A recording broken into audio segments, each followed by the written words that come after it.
Welcome back once again to another live Johnny Torch broadcast. We are here seated high upon stately Torch Tower, looking down upon the fair metropolis below.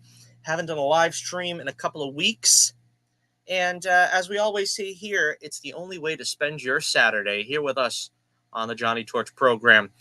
And I want to welcome you all in. This is not going to be a very long broadcast because frankly, I want to watch the Belmont Stakes. And I thought I could sneak this one in. It's a Saturday afternoon. You know, hopefully folks are not too busy or hanging back. You're waiting for the race or something. We can hang together, right? That sounds like fun. And I've really got an exciting, show planned for you guys here. We're talking about the Adventures of Bullets Bourbon Private Eye.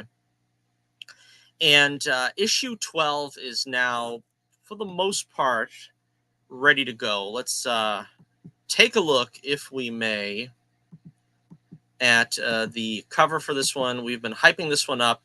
We got a lot of stuff to talk about here about this one, so let's get straight to it. The Adventures of Bullets Bourbon Private Eye, case book number 12. Now, this is the culmination of a three-part story arc titled Man of Our Times. This is my favorite cover of all three. But this one kind of gives the game away, so I was saving it for the end. I didn't really want to put this one out because, you know, when we do a 3-issue arc, I always have one cover in mind for the trade. And this one really should be the cover for the trade, but I kind of feel like I shouldn't do that because if I put this one out first, you kind of get the idea where the story's going. Now, this one was designed by me to be a mystery.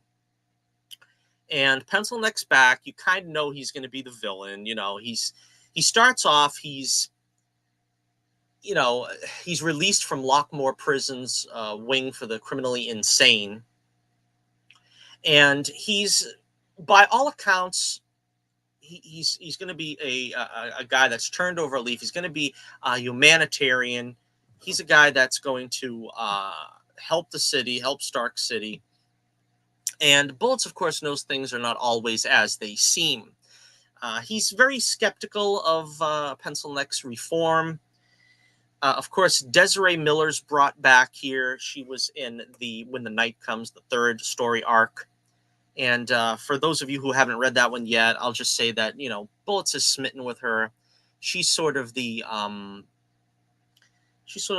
pop starlet of the day. You know, she's supposed to represent, you know, sort of the unrequited infatuation that you have for celebrity. And, you know, it's kind of like it's a doomed romance from the start. He kind of hopes that there's going to be something between them in the When the Night Comes story arc. Doesn't come to pass. And then he's called upon to come to her aid again and protect her when he fears Pencil Neck is going to want revenge, not only upon her, but everybody else that's come against him. Again, and spoilers for the 3rd story arc, which chances are you probably haven't read it, but you know, if you don't want to hear anything about the 3rd story arc, you I guess shouldn't tune in right now because we're going to talk a little bit about that, which this is sort of the sequel to that. So we set up in When the Night Comes that Pencil Neck loses his powers. Dr. Stewart, which is a friend of Bullets, gives him a formula that's going to nullify his erasing powers temporarily. And Bullets sort of overdoses, uses too much, basically to save his life. It wasn't something malicious that he was doing, but he completely strips Pencil Neck of his powers for all time. And in this story arc, we find out what Pencil Neck does and what he must do in order to get his powers restored. And once he has his powers restored, what, of course, is he going to do to those who helped, you know, strip him of his powers? And, of course, Bullets Bourbon is at the top of that list. And with that kind of diseased mind at work, Bullets knows that he is going to have to keep his wits about him and find out this insidious plot that Pencil Neck has put together to try to capture all his enemies and put them in death traps, which is what happens here in the story Nursery Crhymes, the final chapter of this saga, or as we call them, acts. This is Act 3. And he puts his intended victims into a funhouse of doom. And each Death Trap is based on a nursery rhyme where you get the title of the story, Nursery Crhymes. And if anybody knows me, also knows also the title for the whole story arc is Man of Our Times, Nursery Crime. These are, of course, songs and album titles from Genesis. I'm gonna let the cat out of the bag right there. Being a huge Genesis fan, I find a way to incorporate a lyric or a song title or an album title in each and every one of the stories. So that's pretty obvious at the start. But I felt like coming back to Pencil Neck, and this is also the end of the first season. This is what we're affectionately titling the first season of Bullets Bourbon Comics. Now, each season tentatively is going to be made up of 5 stories, 5-story arcs, which are made up of 13 issues. Nobody, there's no hard and fast rule how many issues each story arc is going to be. So, for instance, the first issue was basically that, the first issue. It was just a 20-odd page story designed to get everybody up to speed, to kind of get you. And I think, and I've said this before, I think a lot of aspiring comic creators should take that into account. The first story has got to be the most accessible. Doesn't have to be the most fun, doesn't have to be the most exciting, but it has to be the most accessible. So I very rarely, in fact, this was the only time I've ever done a self-contained issue. But I put the blinders on myself. I said, look, we've got to do the first issue, something self-contained where people come in, they want a taster. They don't want to be told, all right, here's your first issue. You need to read the next 3 issues in order to understand what's happening, in order to get the whole story. And so that's why the first issue isn't that ambitious. And I really don't think it should be. I don't think there's like rules. I mean, the only rule in comics is that they're made to be broken. You can do whatever you want. But I believe very strongly that if you're going to do a first issue, do it so that the reader can get immersed in the universe quickly and easily. And of course, the second and third stories should build on that. And at a certain point, you kind of have the playing field ready for anything. Anything is ready to go once you have the universe explained. But try to explain it mostly in that first issue, and people will know what to expect. Then, of course, the second story arc we had was a 2-issue story arc called Knock on Wood, which introduced us to Pencil Neck and Detective Scotch, who wasn't in this story arc. Detective Scotch is the rival of Bullets Bourbon. He's not in this story arc, but he's a fun character. He got his origination in the series here by being an out-of-town detective who's trying to catch Pencil Neck himself. And I didn't think there was any room in this story for him. But he's fun. He's in Knock on Wood as well. This story, the Man of Our Times saga, I felt like there was unresolved issues with Desiree, and I wanted to bring her back. Because I at the first, when I did the When the Night Comes, I thought that was like going to be a one-off. I thought she was done, and we would just carry on, with like a different girl in every story arc, something like that. But I felt like we had some unresolved story lines dangling, and it's always fun to pick up on them. And I felt like, we didn't really see her boyfriend and kind of what she wanted in life. And I felt like there was something to play with there. More importantly, I didn't this story could have been told at any time, really, in the second season. There was like really no drive to put it in the first season. But I said, let's deal with Pencil Neck now.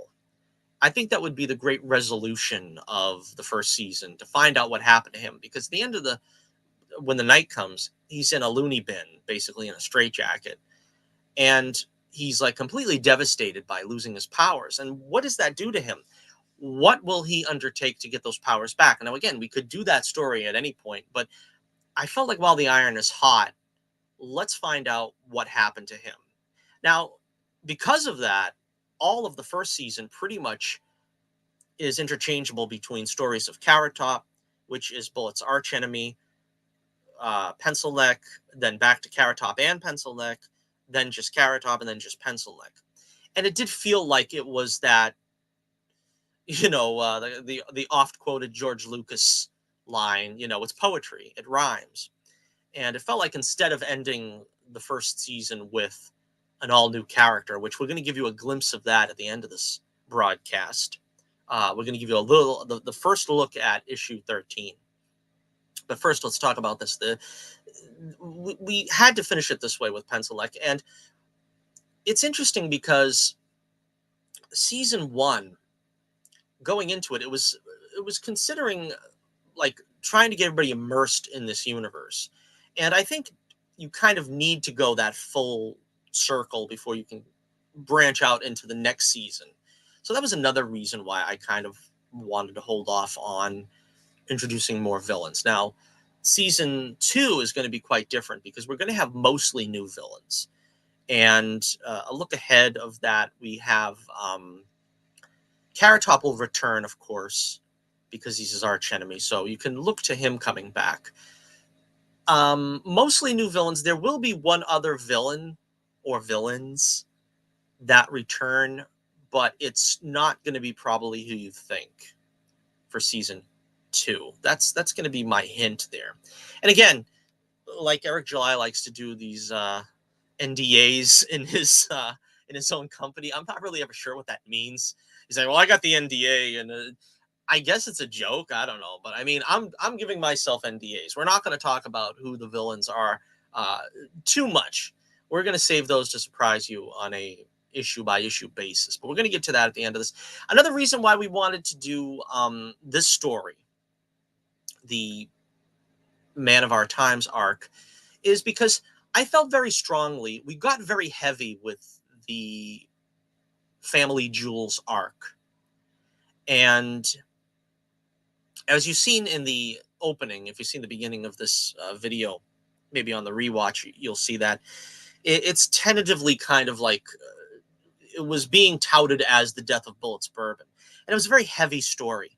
And I think we left When the Night Comes, we left that in a kind of a heavy place too, and it kind of feeds into the next story, which is the Family Jewels. And so it got pretty dark, particularly the Family Jewels got pretty dark. And there's an old Vulcan saying, which is, every search for Spock is going to have to lead into a voyage home.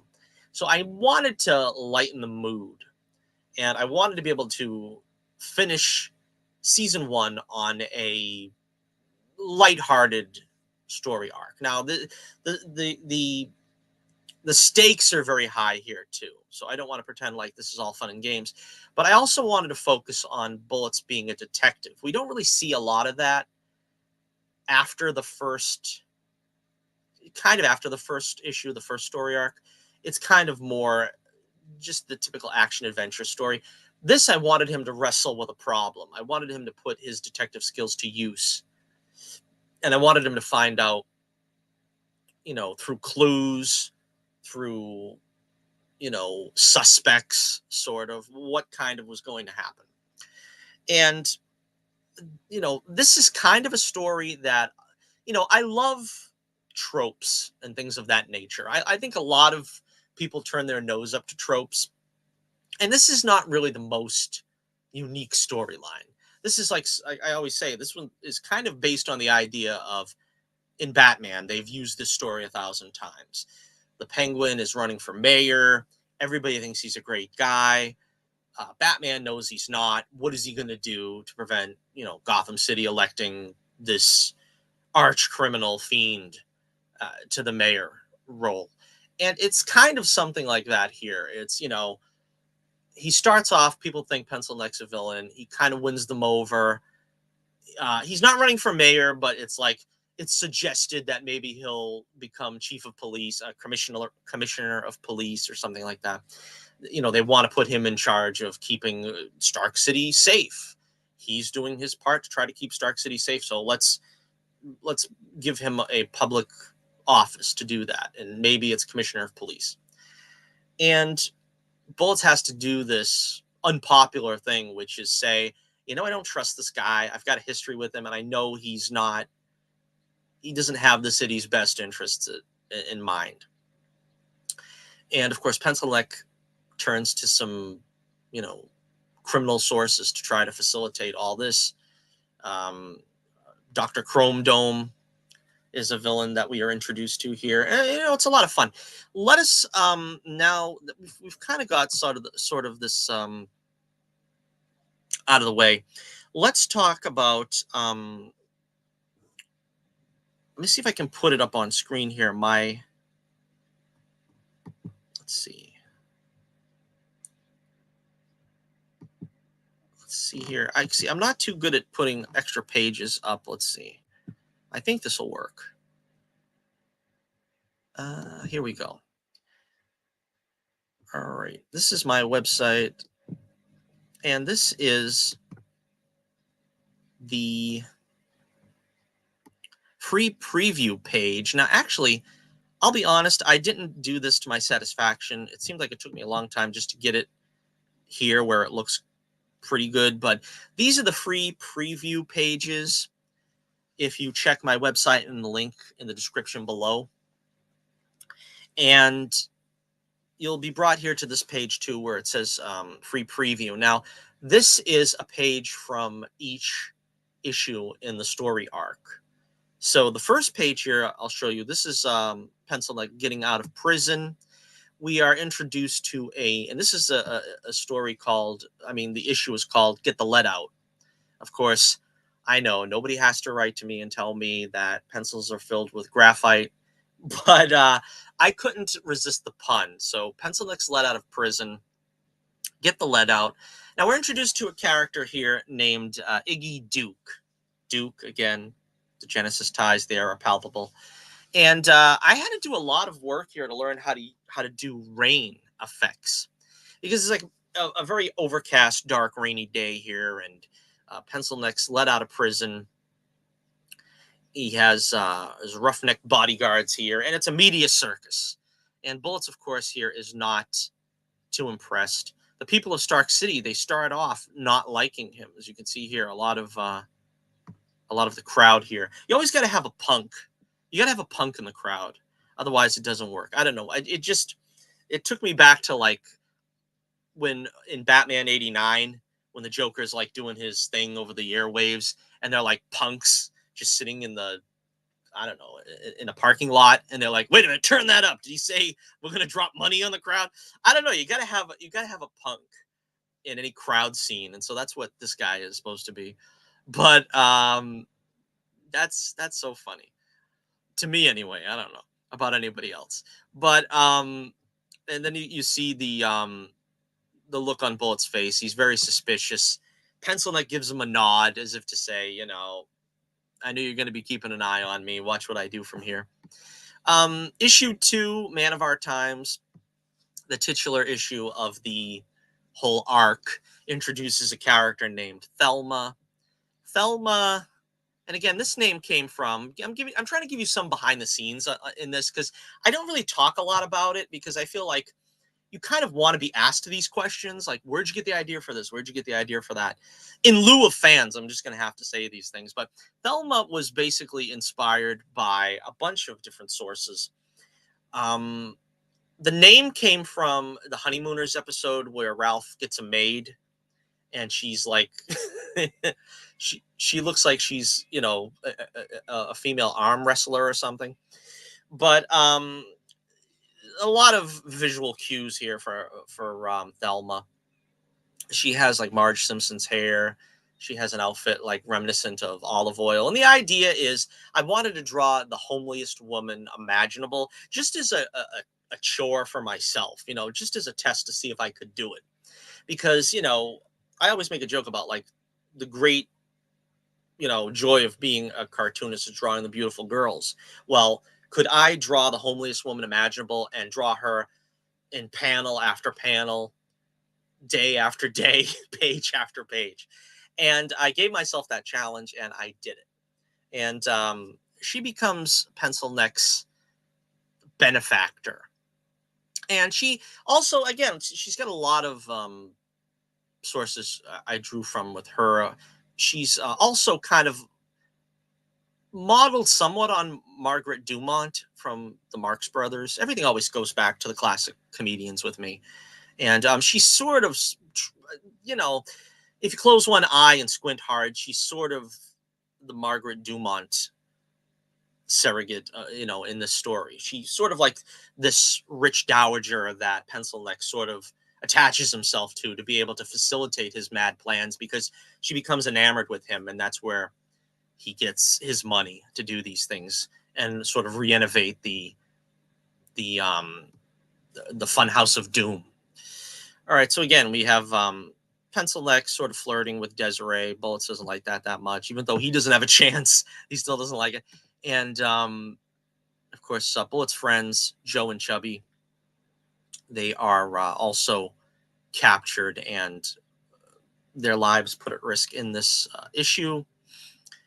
And of course, this is the page from the new issue. This is I don't know what the name of this nursery rhyme is, but you know, the one with rings on her fingers and bells on her toes. And so that idea is that she is going to be fixed on this carousel horse. And these are sort of like Chuck E. Cheese type guys in suits. And they're there to make the carousel into like a shooting gallery. And Bullets, of course, has to use some gunplay on them, which is always fun. It's tough because, you know, I'm a firm believer that the hero should never kill anybody. And we kind of explain it. Well, they got like very padded suits. You know, these are not just your average guy in a mascot suit. These are like really Kevlar insulated suits where they're not going to get killed if he shoots at them. So, of course, they're not as concerned if they end up injuring him. But he tries not to kill whenever possible. So, again, go to the link in the website below. The link below in the description will take you to this, and you could actually read these pages. I don't know if you could read them too easily here on the screen, but you could check all that out right now. And let's see. Before we go any further here,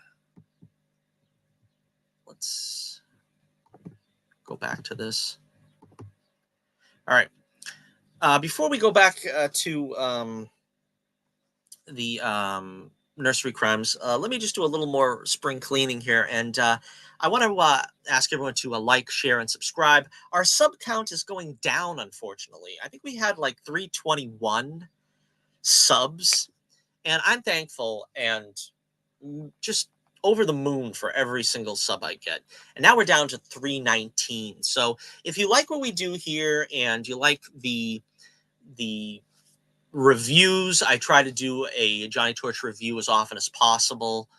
We did the Batman not long ago, and I've got some comments in the chat and on the videos that I want to read, but we're going to get to that probably on another video, because we'll talk about that in a Torch News Roundup. This is just, we're talking about Bullets Bourbon. But I've been trying to make a push on Twitter, and I want to make that plea here as well, which is, if you like anything I do, if you've been a sub for a while, if you follow me on Twitter and you like me talking about, you know, reviewing movies, TV shows, if you like my doing, you know, religious discussions on Twitter, talking about MAGA on Twitter, I don't do that as much on YouTube.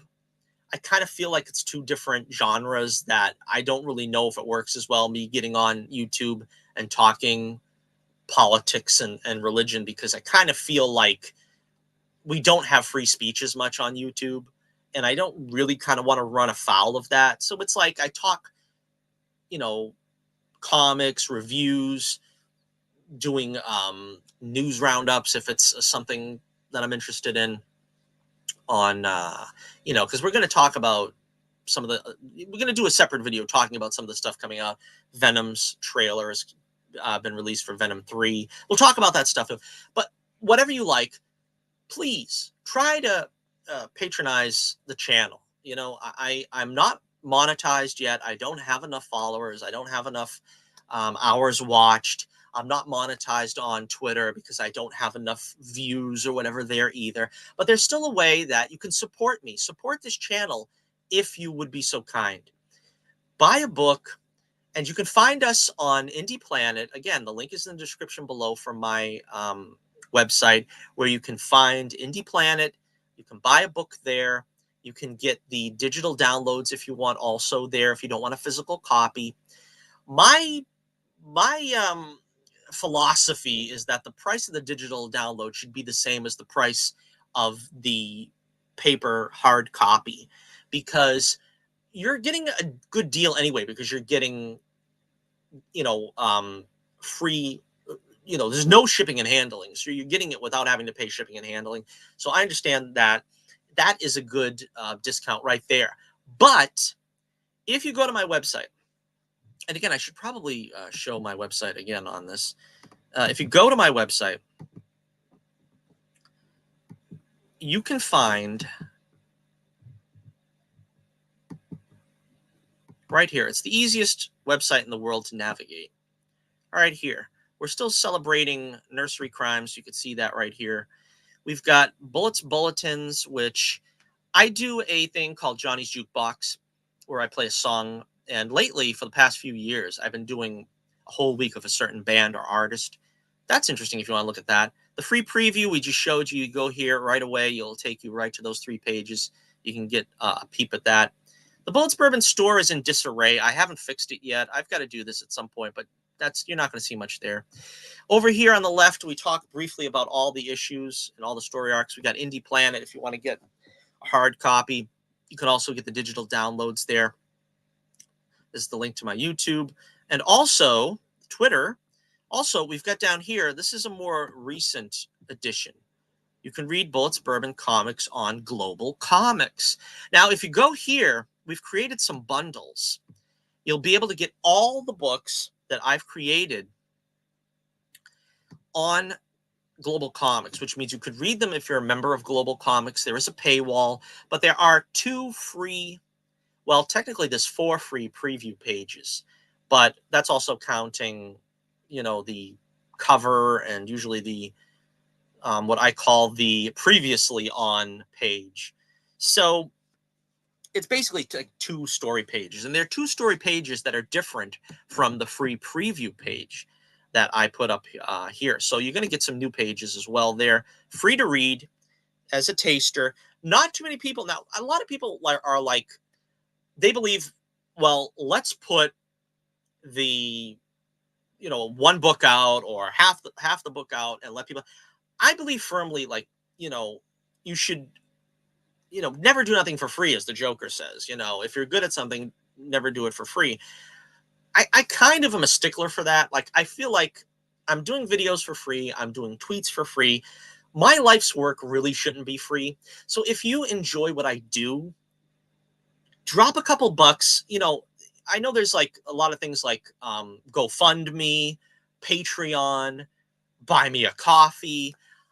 I don't really want money for free. Now, if you want, you can go to Global Comics and you can donate. You can just give me a couple bucks, basically coffee money.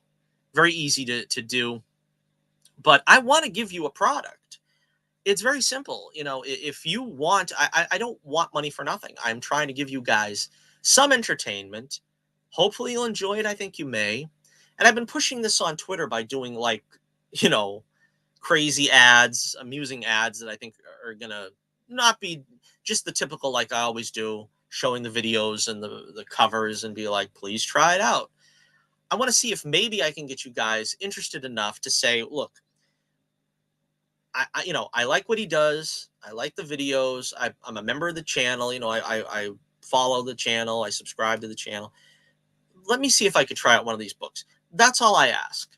Just, a little financial support. I'm not expecting to become rich off this, off a YouTube channel. I don't really see this, supporting me, but hopefully if you guys check out these books, you'll see what I've been trying to say, that you're going to enjoy them. You're going to have a good time. And then we grow the channel from there. Then maybe we will be able to be self-supportive on the channel. And, a lot of people, like I was saying earlier on Twitter today, Eric July, he gets a lot of grief from different factions and this and that, but he accomplished doing what all of us want to do in the Iron Age, which is just to be our own bosses, to do our own projects. We have faith in our projects. We don't have pedigrees. We're not former artists and writers from the big two, but we have the belief, we have the dedication, and I've been doing this for 12 years now. So I'm a 12-year veteran of indie comics, and I want to take that next step, and I want to bring everybody along with me. Now, we've got a whole season of issues here, and like I said, if you go to Bullets Bourbon on Global Comics, we have a sale going on for the full month of June that should really drop your jaw. 50% off all my titles. Now, we're doing that in bundles. So you can see the crawl at the bottom of the screen. I price my individual issues at the bare minimum.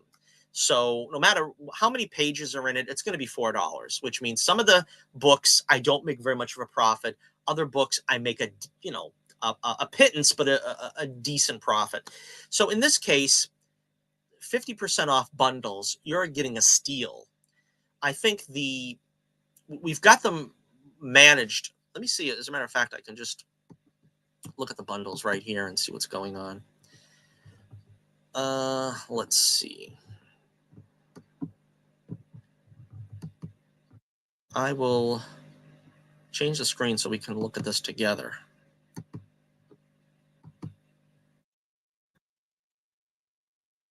Here we go. All right, so let me take a look. If I can find it here. See, all of them are here. Not sure how to get to the bundles from here.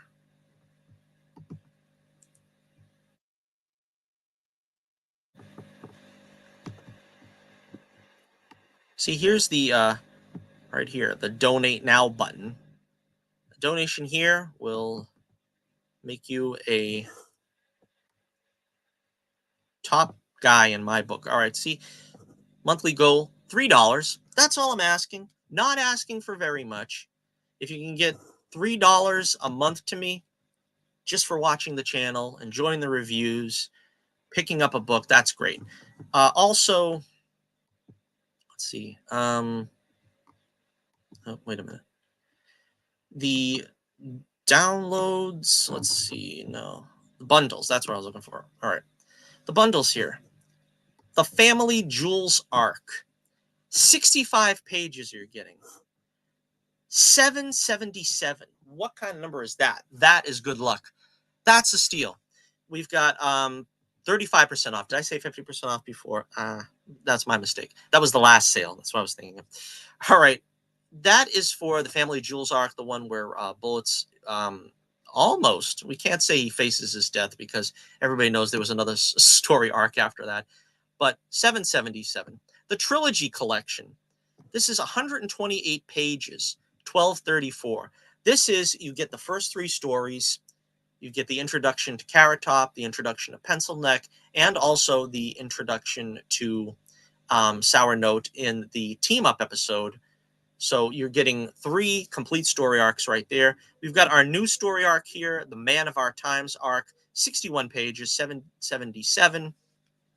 This is what we've just been talking about, the Man of Our Times arc.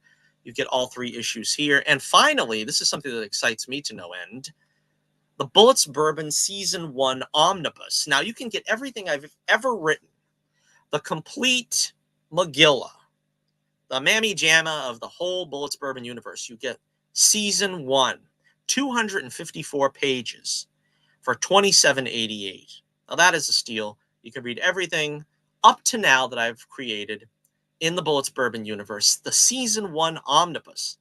A steal at $27.88. This would normally cost $42.91. A steal at $27.88. So again, if you want to help us out here, you want to keep the wheels grinding, I mean, honestly, from the bottom of my heart, I'm appreciative of everybody that watches the shows, everybody that follows me on Twitter. If I've entertained you in any way, check us out here on Global Comics. Donate a couple of bucks, and of course, buy some of the books, because I always say I don't want free money. I want to entertain. That's my job. That's what I'm trying to do here, and I'm trying to make this as affordable as possible. Heaven knows, in post Biden America, it isn't easy. But if there's any way possible, you can put a couple bucks together and try this stuff out. And again, I don't like to beg. I'm not a guy that goes on to Twitter every day, goes on to YouTube every week, and pushes my books and pushes donations. I want to be the entertainer more than the salesman, and perhaps that's the reason why I've not made as many sales as I should. But I feel like I should be making more sales than I do, and that's why I'm pushing this. All right, before we wrap up for the day, and we are we're 37 minutes in. Let me just briefly, I guess, address Hunter Iggy, a friend of the channel. Did you see the cast for the Daily Planet? I seen that they cast Cat Grant. Like I said, I'll talk about that on another broadcast. I don't really know the actress, so I don't really have anything to say anyway. But let's talk briefly before we wrap up here. I want to show some stuff here about the next issue.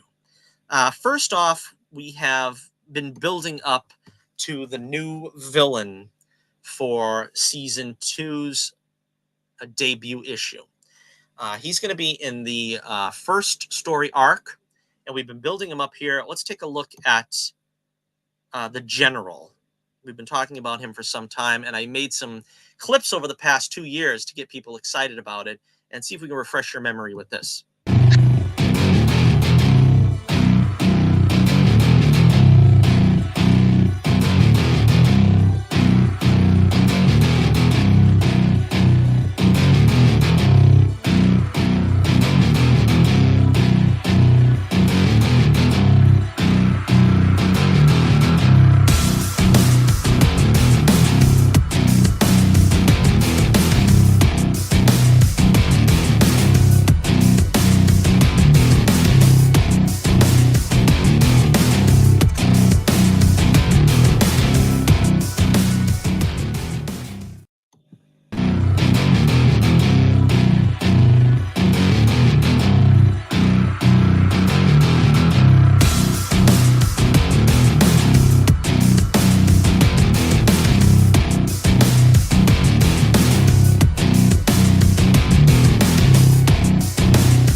Okay, so with that firmly in mind, we've left a lot of hints about what's going on with the General. We said that he's got some incredible powers. He's leading a posse to Stark City. And, well, now we are going to reveal his name, and we're going to reveal what he looks like, and we're going to reveal the name of this new story arc. First of all, the new story arc is called Against All Odds. And we've revealed that Bullets is going to be tortured in this episode. We've revealed that this is the most ruthless and notorious villain that Bullets has ever faced. And we are now going to reveal the cover. Drum roll, please. I don't have a drum roll sound effect here, but here is the cover for Bullets Bourbon number 13, the season 2 premiere. And it's a dilly. Here it is. Bullets Bourbon Against All Odds. And this is what it's called. Now, see here. All right. This is General Diesel. This is the name of our new villain, General Diesel. And if you can see here, he's got a piano hoisted over his head. And this also betrays the fact that we have the lovely Veronica Sinclair back in the story. And she returns as friend or foe. We'll have to find out. Now, if you remember correctly, we left her in the family jewels in kind of a precarious place. That whole story had her bouncing back and forth over who she was going to trust ultimately, Bullets or Carrot Top. She, of course, started out working for Carrot Top. And, you know, I always describe her as a very put upon character. She, due to bad choices and unfortunate situations, she landed in the employ of Carrot Top. But is she really evil? That's the question. We're going to find out about that here. Is she working for or with General Diesel?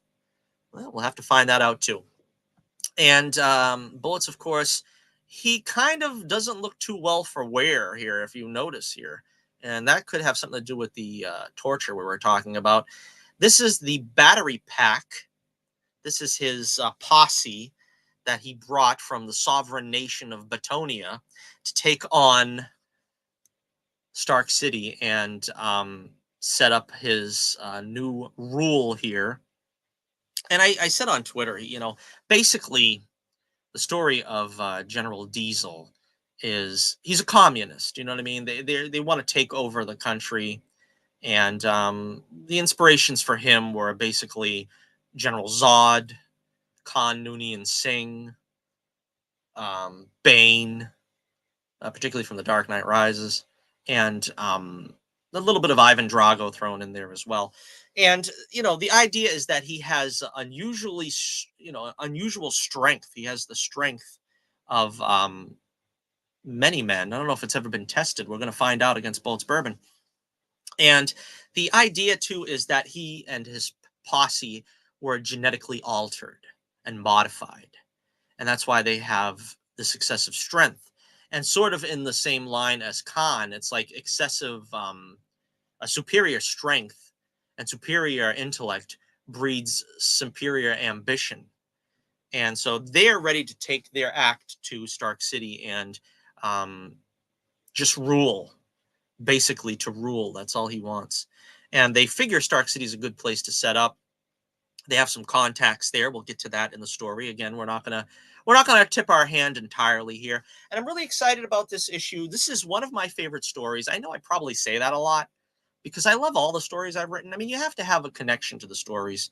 You have to feel like you're doing, you know, great literature if you're going to stick with it. If not, you don't have no business being here and trying, because you have to have complete faith and belief in yourself and your capabilities in telling a story.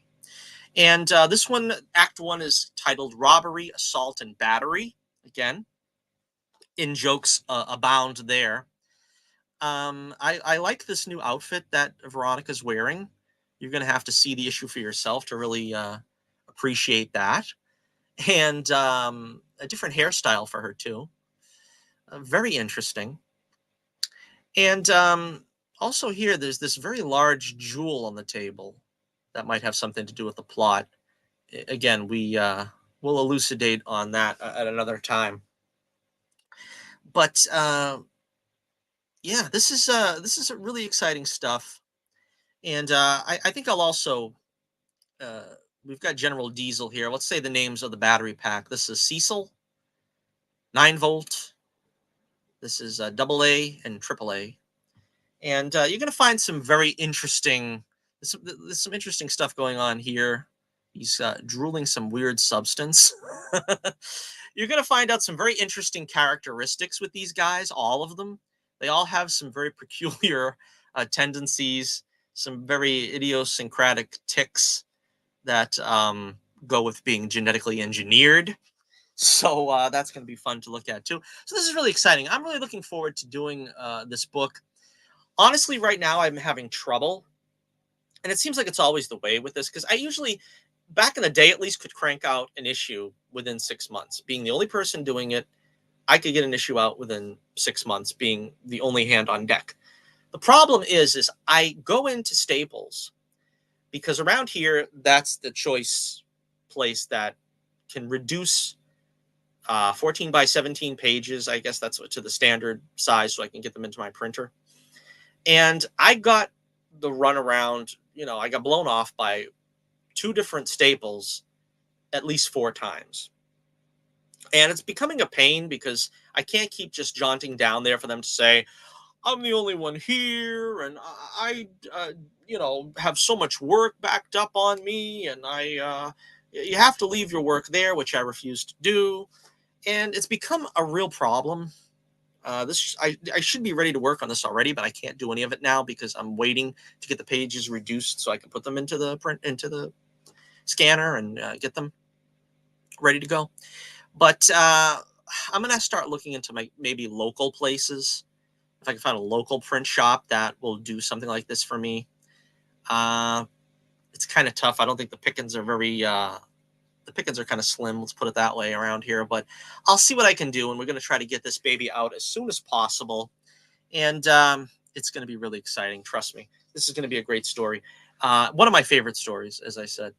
So, all right. Once again, we'll leave you with, before we wrap it up, we will remind you here. This is a great story as well. I don't like to pick favorites, of course, because the old they're all my children. But this is a great story as well. I love Pencil-Neck. He's one of my favorite villains. Mad as a March hare. He's he's like my conception of the Joker. You never know where he's going to come from, what angle he's going to think up next. It's a lot of fun, playing with him in this playground here, where he's got nursery rhymes and death traps. It's really a lot of fun, and that's been my goal all along, is to put fun back into comics. Comics, it's not supposed to be a serious business. It's not supposed to be, this work of art type thing. I mean, it's supposed to be something to take your mind off your troubles for an hour, have fun with it, go back to your miserable existence, and I hope I can bring you that, brief respite from reality. I'm not interested in doing high art or something that's supposed to have the human experience displayed or something. This is old school, fun, enjoyable stuff that you could just lose yourself in. And that's always been my plan. That's always been my prerogative, and hopefully it ever will be. I make a special place in the book, in this most recent issue here, to thank a bunch of people, and my family, of course, and Jesus Christ, and the people who've worked on the book. I mean, I do the art and writing and stuff, but other people have to put it together for me. So I'm very grateful to everyone who's ever partaken of this endeavor that I've been on, and I'm extremely grateful that God has given me this ability to see my work in print. And it's not always easy. In fact, it's pretty difficult. A lot of people would have given up by now, but not me, not this kid, not giving up at all. And, we've got a lot more to come. We've got the full second season all ready for you. It's already been drawn and written, the full second season. So again, if I can get all things to line up for me here, I would be able to get these books out pretty quickly. Second season will be as exciting as the first, and I've even got a couple of issues ready to go for the third season. So again, we're not going anywhere, and God willing, of course, this is my life's work, and I'm going to do it the rest of my life. All right, so thank you, everyone, for joining us. Thank you for being here. As always, God love you for being here. God love you for watching the show, following me on Twitter. Make sure you like, share, and subscribe. I will try to do another broadcast pretty soon where we'll talk about some of these other things that are going on in pop culture. But every once in a while, you want to slow it down. This is the whole purpose for me being on YouTube and this and that. And, you know, we've got to stop once in a while and put the focus on where it's supposed to be, which is we're trying to get Bullets Bourbon Comics going. I might be doing a couple of appearances this year again.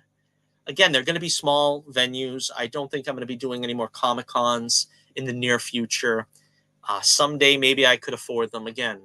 In Biden's America, I really can't do a big con where they want like $250 a table, and I am not going to make back the table fee. So, with all honesty, I have to say we've got to do smaller venues if I'm going to make any kind of profit, which, you know, it's worked last year. We're going to try it again this year.